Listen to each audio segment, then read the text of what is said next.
This is not fun. I don't wish this upon. What the f***? My f***ing door is closed. What?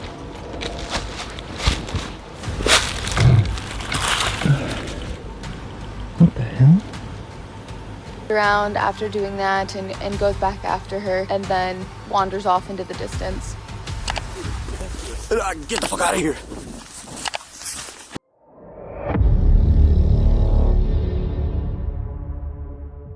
In the deepest forests, your survival depends entirely on what's hunting you. From a mutated, half-faced entity lurking in the shadows, to a piercing scream ripping through the trees around your camp, it leaves just one chilling question: how long would you survive before the darkness takes you? On June 7th, 2025, Madison Clydesdale, creator of the YouTube channel Madison Clydesdale, documents her solo off-grid life at a remote cabin in British Columbia, Canada. Her channel focuses on cabin living, homesteading, and wilderness survival. In this episode, routine tasks take place in complete isolation, where large wildlife regularly moves through her land, far from Rhodes' neighbors or immediate help. Hey bear! Hey bear!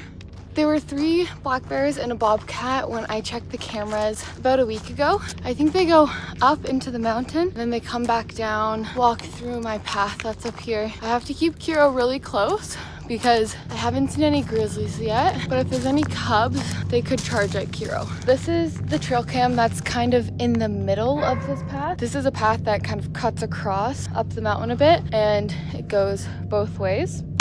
So I'm gonna check the screen here. Oh, goodness gracious.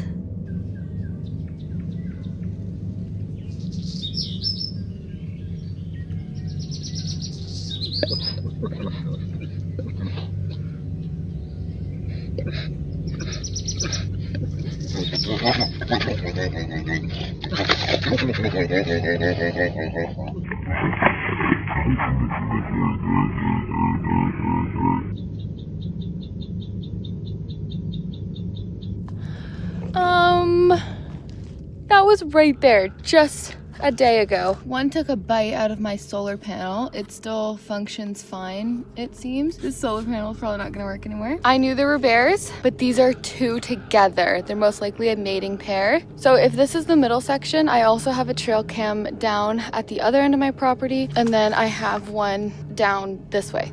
It is a bear highway. You know, I will take a bobcat any day over a bear, but I am grateful that they're just black bears that we're seeing. Okay, I took some time to really take in this footage. I've recently learned May to July is mating season. These 2 bears that are together are most likely a male and female. The male will follow around the female for a few days while it's trying to mate with it. It will protect it from other bears mating with it, and it's going to be territorial during this time. It looks like that was just a play fight, or the male was trying to get with the female and she said no, kick rocks. My guess is it's the female that's turning around and going back the same way they came from. The male continues on for a few minutes because if you look at the timestamps, it's all really close together. So the male will be Cinnamon and the female will be Spicy. Cinnamon keeps scratching his back, and what I've learned from looking it up, because I was like, is this bear's back that itchy? Why is only one of them doing it? It is a mating thing. So it's a male letting females know that he's available, and it's also a territorial thing. They have scent glands on their back and they're rubbing their scent on the trees for other females and other bears to know. It also shows how big they are. The higher that the scent goes and the higher the scratches go, the larger the bear. So it looks like he turns around after doing that and goes back after her and then wanders off into the distance.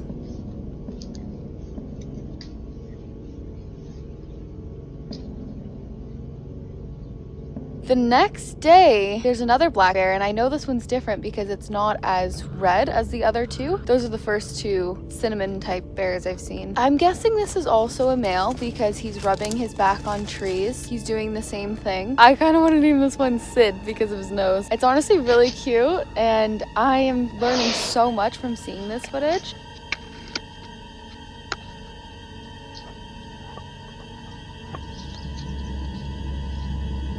Madison begins by checking her security cameras, confirming repeated visits from black bears and a bobcat across her property. She notes that bear mating season increases activity, and one bear has already damaged her solar panel, affecting a key power source. In this environment, small damage quickly becomes serious. Here signs only appear after something has already crossed the line. I'm gonna give you guys a tour of the property by ATV. It's a one-man show over here. There's no cameraman, so I had to show the drone to explain how I'm getting these shots. But I think this is a really cool way to show there is no flat ground on this property. It is going to be hard to build on, but this area up here is where we want the main house to go eventually, hopefully, one day. This area up here is one of my favorites. They cleared it out, I think, for a tiny home, another one, whoever sold it to us. So there's a wood stack up here that I also have to bring down. This is where I want the future sauna to be built, and maybe a cold plunge, but there's no water hookup over here. So a ravine to that side, but no water in it, and a dried up ravine to that side. And I want to build a bridge, and that's kind of the main section where I think the house will go. But yeah, okay, back down we go.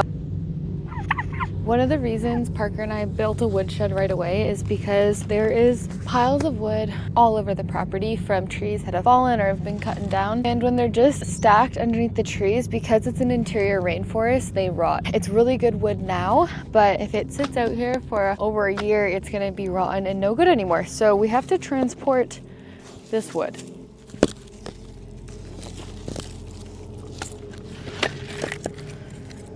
This thing is just so much fun. Throw them, else it's gonna take me all day. All right, let's go back. Ooh, there's these beetles in here. They're going.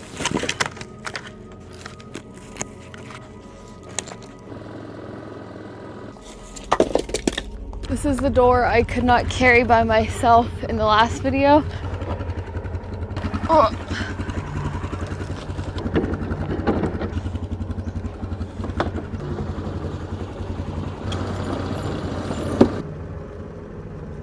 I'm only not wearing my helmet because I'm going about 2 kilometers an hour.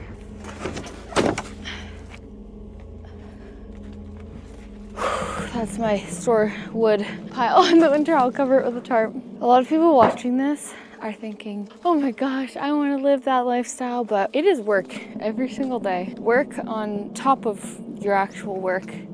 And I'm definitely grateful for it. I love it, but it's not for everyone.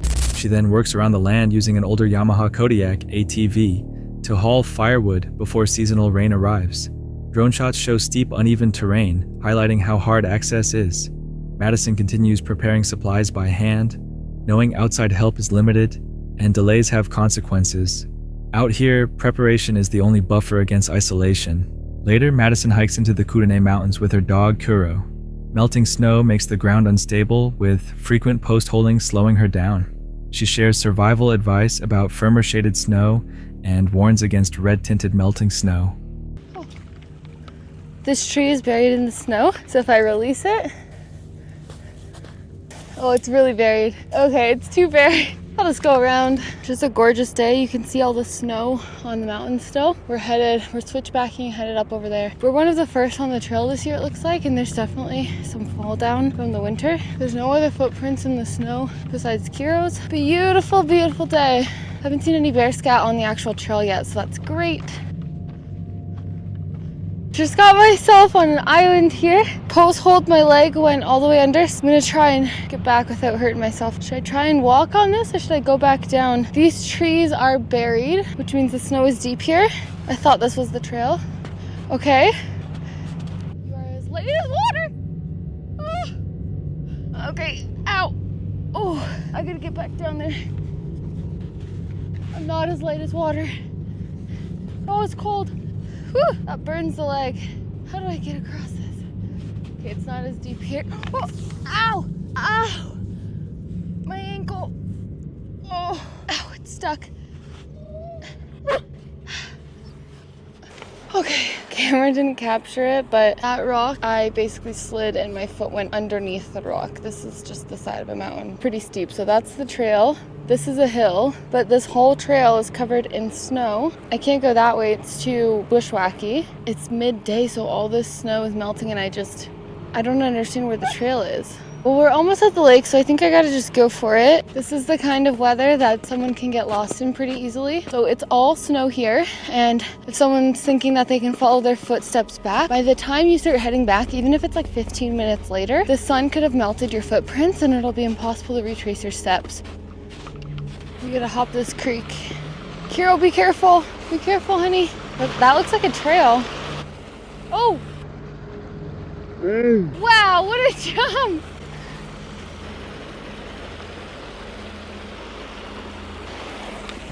Oh my god. I had to work up the courage for that one. Another tip, bring sunglasses. I usually don't like wearing sunglasses, I just wear a hat, but this is snow blindness. When the sun reflects off the snow, it can actually burn your face from below, and it's really hard on the eyes. So a hat isn't enough to keep your face from burning. You also need sunscreen. There's a little lake there, so that must mean that we're close.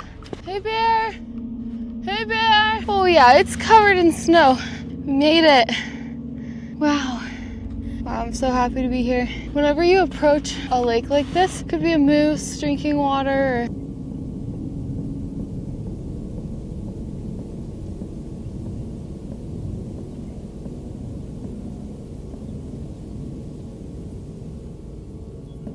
that was beautiful, but it is time to go. One quick thing, so you see this red? It's not blood, it's runoff and it's toxic. And you don't want to scoop up and melt that snow. It's runoff from what? I can't remember. I'll put it on the screen. Okay, let's go get some lunch. First we got a post hole back. I'm coming back here in a month to go swimming. I'm so excited. I mean, I think it'll be melted in a month. After reaching a frozen alpine lake, she turns back knowing conditions can change fast. Back at the cabin, she treats mold on the ceiling beams to prevent damage. The day ends quietly, but the risks remain. Viewers note that bears rarely seek conflict, but quieter dangers, unstable snow. Silent predators and isolation can be more serious. In places like this, the most dangerous threats leave little time to react. When danger becomes routine, is the real threat what moves through the forest? Or what happens when one mistake leaves no one close enough to respond? When the past refuses to stay silent, exploring places marked by tragedy becomes a dangerous gamble. This investigation follows Angelo, creator of the YouTube channel Exploring with Angelo, known for traveling alone to remote and paranormally active locations to document unexplained phenomena. One night, he returned to Mount 7 in British Columbia, a mountain as scenic as it is deadly known for fatal mining accidents, logging deaths, suspicious cases, and paragliding incidents. It's also haunted. What we do know is that it's haunted by, probably people who used to work up in that area, which is a very dangerous spot to be in, especially during the winter. I have been up there during the winter time, and it is quite treacherous. So we do know there's deaths from, lumber workers, miners, all that sort of thing. And yeah, there's also something else going on up there. On multiple occasions now, I have seen something, and I don't know who or what it is. Angelo believed the mountain carried a lingering presence and had felt it on previous visits, something he was still trying to understand. As he moved toward the summit to camp, he arrived at a familiar site and immediately noticed something was wrong.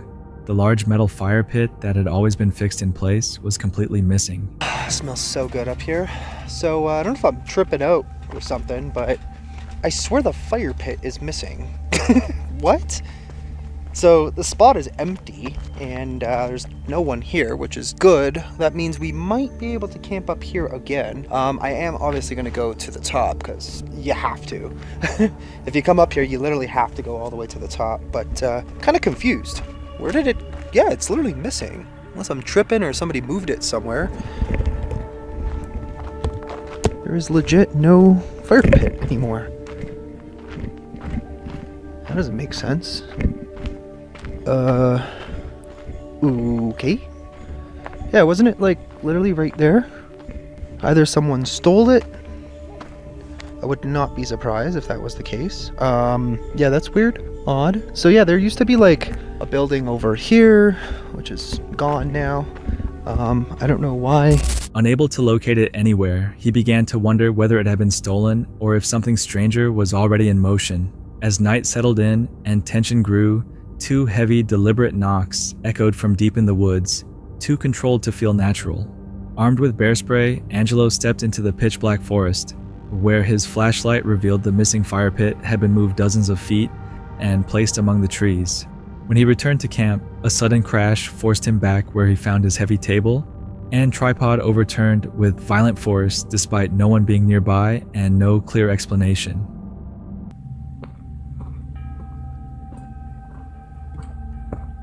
It sounded like something crashed. What was it?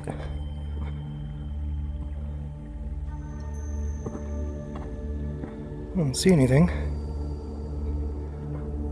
Wait, what the f? Whoa! How the hell did that happen? What the f? Something knocked the table over. And my tripod. Okay.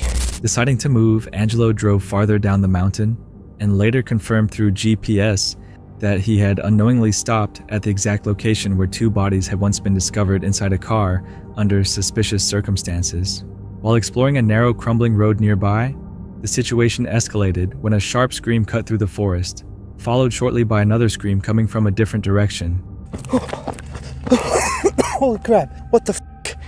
Holy f, I just saw him again. What the f? What the f? Guys? Oh my god, I'm sorry, but... Holy crap, that scared me. Oh my god. I just saw the man up there again. With the half-missing face?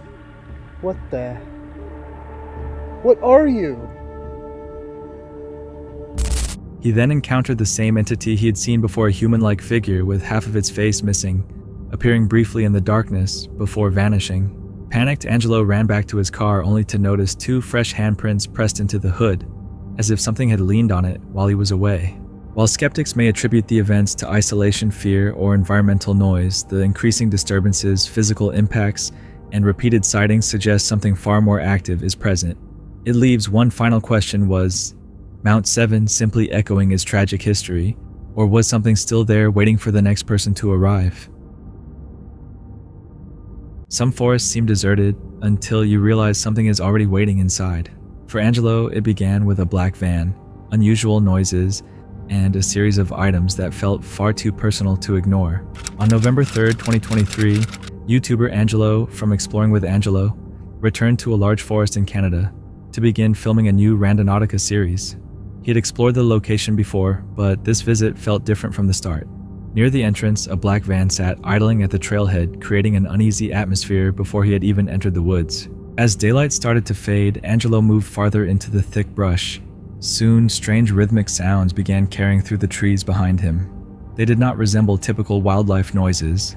Instead, they sounded more like something moving in a repeated pattern, almost as though it were imitating the rhythm of human footsteps. Just cold so far. What the hell was that? That was a really weird sound. Is there somebody behind me? Like coming down the trail making some weird sounds? I don't see anything. Before long, the forest started revealing unsettling objects. Angelo came across a jar containing a foamy substance, followed by a doll's head, surrounded by hair ties and clumps that appeared to be real human hair. The items did not seem randomly discarded. They looked arranged as if someone had intentionally left them there. What the hell is that? What am I looking at right now?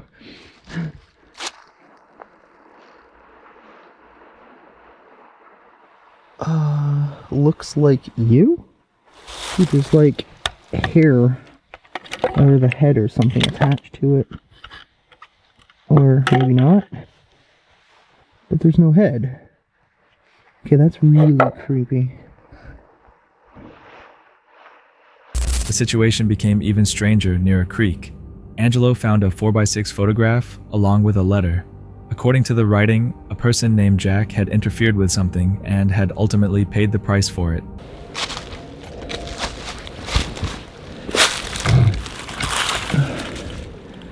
What the hell?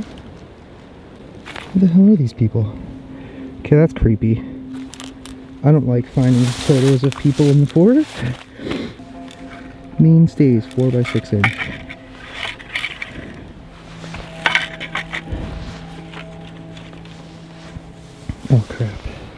Jack got in my way, so I got in his way. The way of my way is clear. I will not stand for anyone standing in my way. I told her how much I loved her and want her. I think she got a little scared. I know I'm ugly, but I love you. I also keep hearing something down there. I told her Jack was in the effing way. Pat. As darkness continued settling over the forest, Angelo noticed a figure dressed entirely in black, standing within the shadows. Then, a distant, high-pitched scream echoed through the trees. At that point, it no longer felt like he had simply stumbled across unusual objects. Instead, it seemed as if someone nearby was keeping track of his movements. F it, that's why. Alright, we've got some signage down here. I think I just saw somebody. What the hell was that? Looked like somebody in all black. Hello? Oh yeah, look at that. Damn, there's a trail. I don't know, I feel like this could be a trap. I just saw somebody down there. We heard weird noises. Very weird items connected to other things that we found. He quickly headed back toward his vehicle, but the disturbing discoveries were still not finished. Attached to a tree, he found a notebook that had not been there earlier. Inside, the handwriting appeared similar to the writing from the previous letter. The pages contained rambling statements about filling all 59 pages and taking a girl named Jen North. About it. It's empty. What is that? Some random notebook. 59 pages. What? Must fill all 59 pages. I'm still sorry. I'm still sorry. I'm so sorry. This looks like the exact same writing as what we found on the picture. Okay, well, I'm gonna get in the car. This was not here when we started. Then the black van slowly reappeared on the road, lingering in the darkness. Angelo locked his doors and remained inside, visibly shaken, as the separate events began to feel less like random coincidence. It was getting a little chilly out there, and I feel like I'm kind of starting to sweat. I'd also like to point out that van is gone. At least as far as I could tell, I did not see it. So the van is gone. The bag was hanging there off of that sign or tree or whatever. By the end, the most disturbing part was not just the figure, the scream, or the van. It was the feeling that he may have walked into the middle of something real, and that someone did not want him there. In a remote section of forest, 3 investigators set out to search for unexplained lights. What they encountered near an old crash memorial convinced them to leave without turning around. On December 28, 2024, the YouTube channel Chris Baird uploaded a haunted camping and paranormal investigation video from a location most people would rather avoid. In this case, Chris, his friend Jasko, and CJ Faison traveled into the New Jersey Pine Barrens while looking into reports of mysterious drones that had been spotted throughout the Northeast. Their search eventually brought them deep into the woods to a memorial marking a plane crash, where it felt as though something was already there waiting. At the crash site, they began scanning the area with infrared night vision binoculars. Through the device, they started noticing orbs and glowing lights moving across the sky, despite the fact that none of it could be seen with the naked eye. The infrared equipment appeared to be detecting a form of light outside normal human vision. At the same time, flight tracking radar showed no aircraft nearby, making the lights even more difficult to account for. Holy, I think this is a drone. I actually have these infrared night vision goggles on. I've been following and recording a ball of light. Chris has got these binoculars that can see infrared very, very far away. Does it actually see the treetops? How low is that? Probably 100 feet? Yeah. It's at that level. I don't know why. It was like below the trees behind them. Later, Chris returned from a solo bike ride through the forest and told Jasko that he had spotted a light far down one of the trails. He had followed it because he believed it was coming from them, but it could not have been since Jasko and CJ had remained together the entire time in the opposite direction. That meant the light Chris saw belonged to someone or something else. Yo, you guys are together? Yeah, what happened? I just saw a light down there, probably like 1,000 feet. I thought it was you guys. I swear to God, it's down this trail somewhere. There's somebody down here. My camera probably picked it up. There's someone down there. I saw a white ball of light someone walked down a trail. I rode by you guys because I was down. I mean, I was straight down and back. I don't know how much time that was. It sounded like someone shot like a 22 or something, like very close to me. I don't know if people were camping, messing around. I heard a gunshot. I literally turned around and left. It wasn't super loud, but it was clearly a gunshot or some kind of firework. Think about it. That vehicle that was parked over here, it went that way. Listen. I'm not lying. I swear on everything. There's somebody down here. They're probably halfway down that road, as far as you can see. So if you guys are gonna go in the woods, I would be very careful, because I was like, okay, that's you guys. But I rode for another 30 seconds to a minute before I actually got to you guys, so. While standing beside the plane crash memorial, both men noticed something near the tree line at exactly the same moment. It appeared to be a tall, motionless figure watching from the darkness. Because they both observed it together, it became more difficult to dismiss as a simple mistake or imagination. Neither of them could explain what had been standing there. Okay, things are getting really strange right now. So we just pulled up to the spot, and we legit saw something move. Both of us. That was huge, too. It was tall.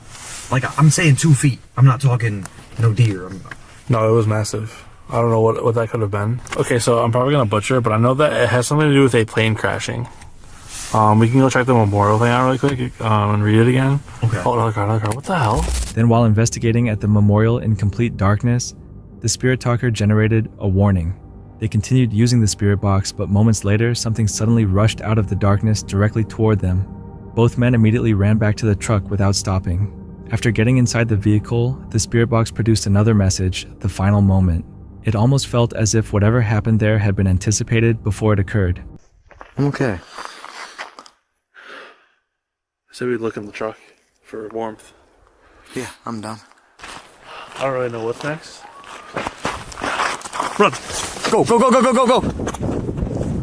Ah! Oh my god! Get the fuck out of here!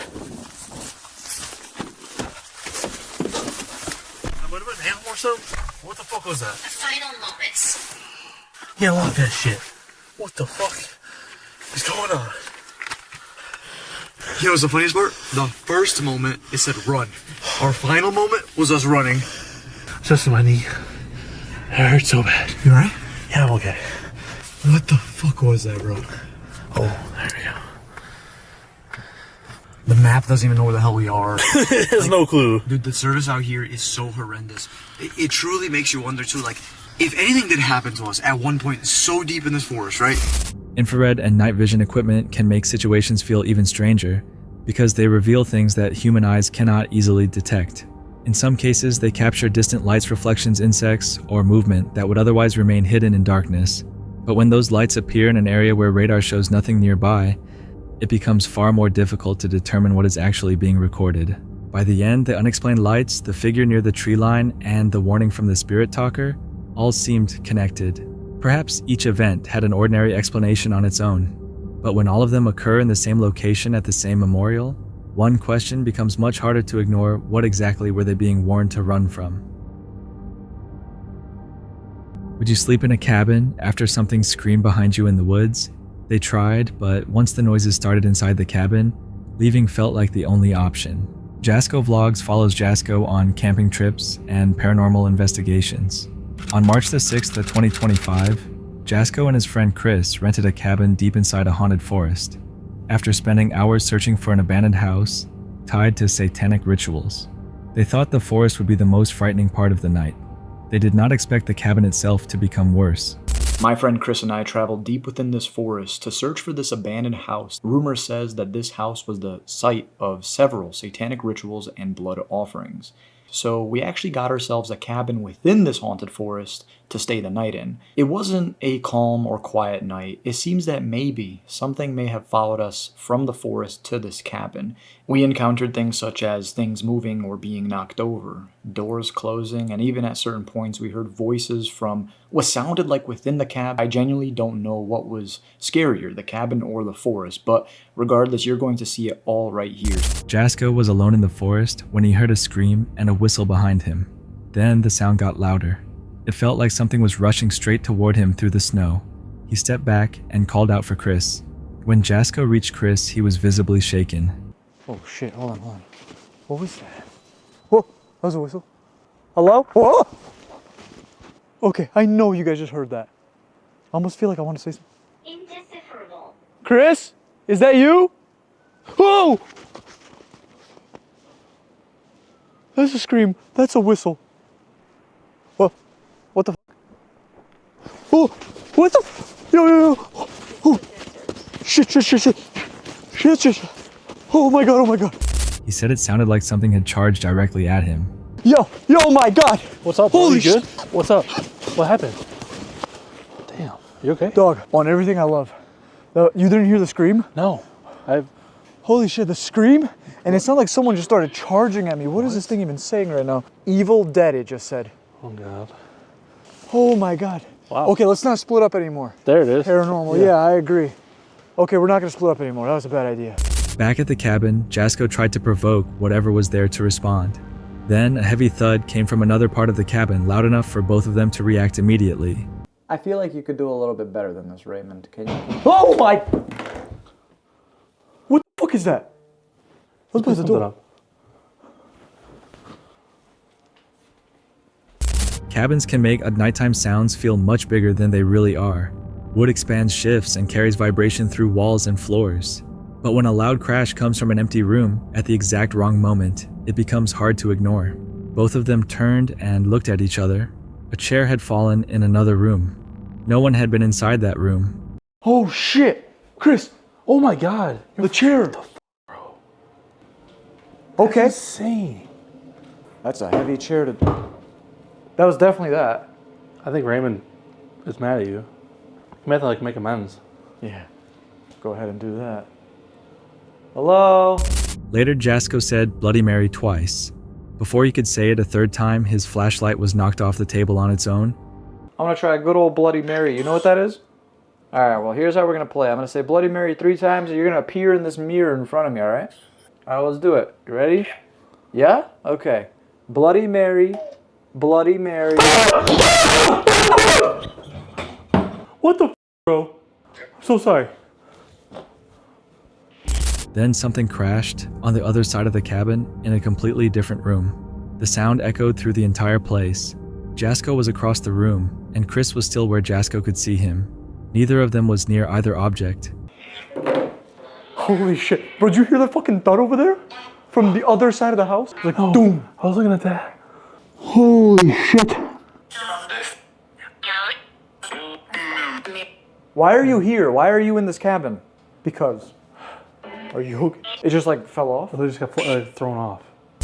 Eventually, Jasko put the camera down and tried to sleep. The cabin had been quiet for a few minutes. Then the door to his room slammed shut.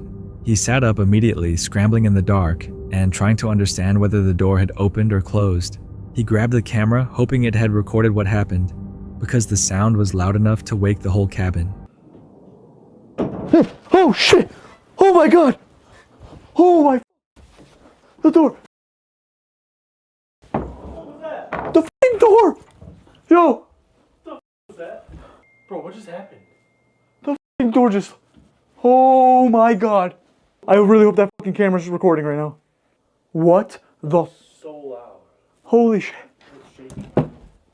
How the f... I know that camera had to have caught it. I'm so uncomfortable right now. I'm so uncomfortable right now. Chris was also recording when his own door suddenly slammed shut behind him. He had not closed it, and no one else had closed it. He called out for Jasko, but the cabin around him stayed completely silent. I do not understand what is going on tonight, you guys. I don't think you guys, if you ever slept in like a haunted house, had to sleep somewhere that was haunted. This is not fun. I don't wish this upon. What the f***? My f***ing door just closed. Where the f*** is my flashlight? Jeez. Guys, I don't know, like, I'm just mean here. I don't know what the f*** is going on. What the f*** is going on tonight? Jazz. Then Jasko finally said what he was thinking. He was done. He could not stay there anymore. Look at you, you're just fucking sleeping like a little angel over there. My door just slammed behind me. I literally caught it on camera. My door just slammed closed. You can do what you want, bro. I think I'm generally gonna go sleep in the truck. I'm gonna start it up right now. Like, I really don't mind if you sleep in here, but I can't do it. I cannot do this. He wanted to sleep in the truck. Maybe the cabin had normal explanations hidden in its walls, floors, and doors. Maybe the forest had left both men too tense to trust anything they heard. But when two people hear the same crashes and doors move while no one is near them, would you stay inside until morning? A hunter returned to his private woods after a violent storm, expecting nothing more than a routine check of his trail cameras. Instead, he noticed a boot print close to his gear. Days later, what his camera recorded became even harder to explain. A solo woodsman and hunter from the channel, Welcome to the Woods, came back to his private section of forest to review his trail cameras. The video was uploaded on June 4th, 2024. A powerful storm had recently moved through the area, leaving the forest feeling altered, heavy still, and unnervingly tense.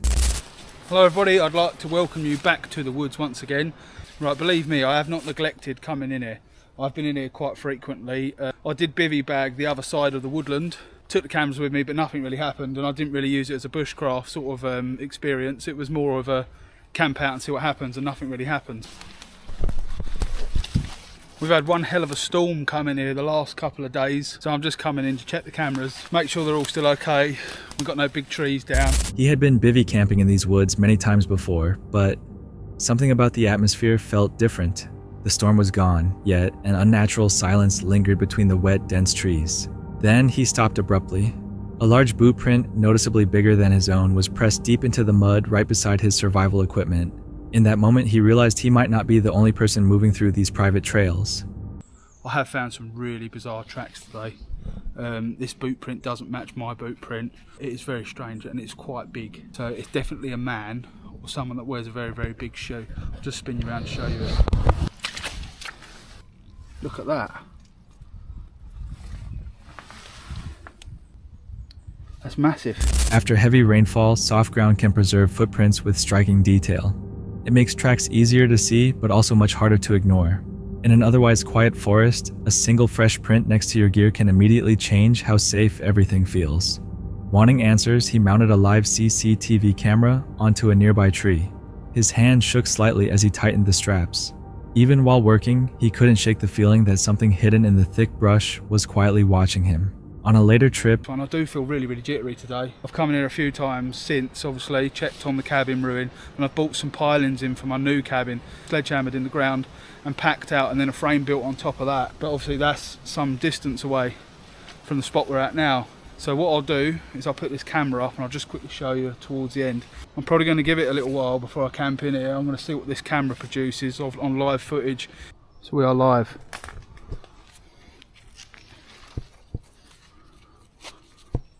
he set up camp at the far edge of the forest, hoping to catch whoever had been passing through the area.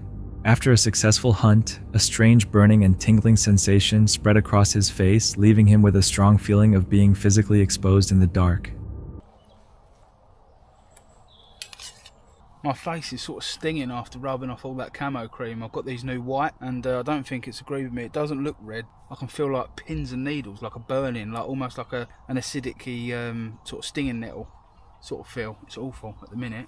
Might have to wash it off with some warm water in a minute. Then, in the middle of the night, heavy footsteps suddenly crushed through the ground just outside his shelter. A piercing, blood-curdling scream followed, cutting sharply through the canopy above. He didn't wait to hear it again, and left at first light. There's definitely someone out there. Fuck's sakes. 2 seconds.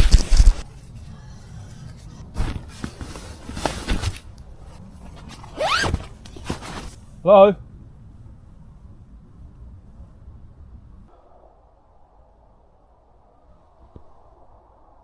I'll be honest with you, I feel like going. That might be exactly what I do. Seeing at the break of daylight, I did decide to pack up and get going quite early. There was nothing more that happened that trip. I must admit, I was more concerned that someone was walking around injured or out there hurt. Days later, back at home, he checked the live feed. At around 4 a.m., a distorted, unrecognizable figure appeared on camera. It seemed to reach upward toward a high branch with strange, unnatural movement, before fading into the gray mist. Maybe someone had discovered his cameras and was deliberately moving through the forest. Maybe the storm mud and darkness had made everything harder to interpret.